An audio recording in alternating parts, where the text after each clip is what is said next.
ஒடிசா ரயில் விபத்தில் சிக்கி சென்னை வந்த 137 பேரில் 29 பேருக்கு ராஜீவ்காந்தி அரசு மருத்துவமனையில் சிகிச்சை அளிக்கப்படுகிறது. விவரங்களை நமது செய்தியாளர் சாரதாவிடம் கேட்கலாம். சாரதா, தற்போது அங்கு அனுமதிக்கப்பட்டிருக்கக்கூடியவர்களின் நிலை என்ன? ஒடிசா ரயில் விபத்தில் சிக்கிய 29 பேருக்கு சென்னை வந்தடைந்த 137 பேரில் 29 பேருக்கு மருத்துவ சிகிச்சைகள் வழங்கப்பட்டிருக்கின்றன. பலருக்கு சென்ட்ரல் ரயில் நிலையத்திலேயே முதலுதவிகள் வழங்கப்பட்டு வீட்டுக்கு அனுப்பி வைக்கப்பட்டிருக்கிறார்கள். அருகில் இருக்கக்கூடிய ராஜீவ்காந்தி அரசு மருத்துவமனைக்கு 29 பேர் இன்று அதிகாலை சிகிச்சைக்காக கொண்டு வரப்பட்டிருந்தார்கள்.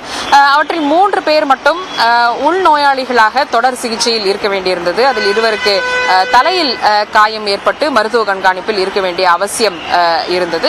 அவர்களிலும் தற்பொழுது ஒருவர் மட்டுமே தொடர் சிகிச்சையில் இருந்து வருகிறார். அவர் சென்னையை சேர்ந்த 34 வயது ஆண். அவரை தொடர்ந்து மருத்துவர்கள் அவசர சிகிச்சை பிரிவில் வைத்து கண்காணித்து வருகிறார்கள். மற்றவர்களை பொறுத்தவரைக்கும் சிறு சிறு காயங்கள் மட்டுமே ஏற்பட்டிருக்கிறது. இந்த ரயில் விபத்தில் மொத்தம் 700க்கும் மேற்பட்டவர்களுக்கு சிறு காயங்கள் ஏற்பட்டிருக்கின்றன. சென்னையை வந்தடைந்த பலரில் இதுபோன்ற சிறு காயங்கள் கொண்டவர்களாகவே இருந்திருக்கிறார்கள். ராஜீவ்காந்தி அரசு மருத்துவமனைக்கு வந்த பயணிகளில் பலருக்கு தோள்பட்டை வலி மற்றும் இடுப்பு வலி ஏற்பட்டிருந்த புகார்கள் தெரிவிக்கப்பட்டு அதற்கான சிகிச்சைகள் வழங்கப்பட்டிருக்கின்றன.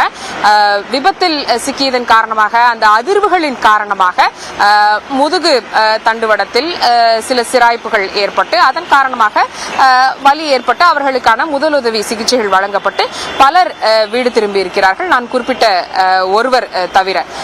மேலும் ரயில் மூலமாக பயணிகள் சென்னை வந்தடையும் பொழுது அல்லது மற்ற பகுதிகளுக்கு வந்தடையும் பொழுது அவர்களுக்கான மருத்துவ சிகிச்சைகளை வழங்குவதற்காக ராஜீவ்காந்தி அரசு மருத்துவமனை மட்டுமல்லாமல் சென்னையில் இருக்கக்கூடிய முக்கிய மருத்துவக் கல்லூரிகளான கீழ்ப்பாக்கம் அரசு மருத்துவமனை, ராயப்பேட்டை அரசு மருத்துவமனை, ஓமந்தூரார் அரசு மருத்துவமனை மற்றும் ஸ்டான்லி அரசு மருத்துவமனை என அரசு மருத்துவமனைகள் சென்னை மற்றும் அருகில் இருக்கக்கூடிய மாவட்டங்களிலும் கூட இந்த மருத்துவக் கல்லூரி மருத்துவமனைகள் தயார் நிலையில் இருக்கின்றன.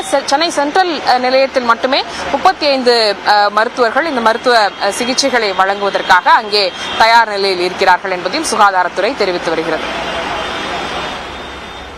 நன்றி சாரதா, களத்திலிருந்து தகவல்களை பகிர்ந்து கொண்டமைக்காக.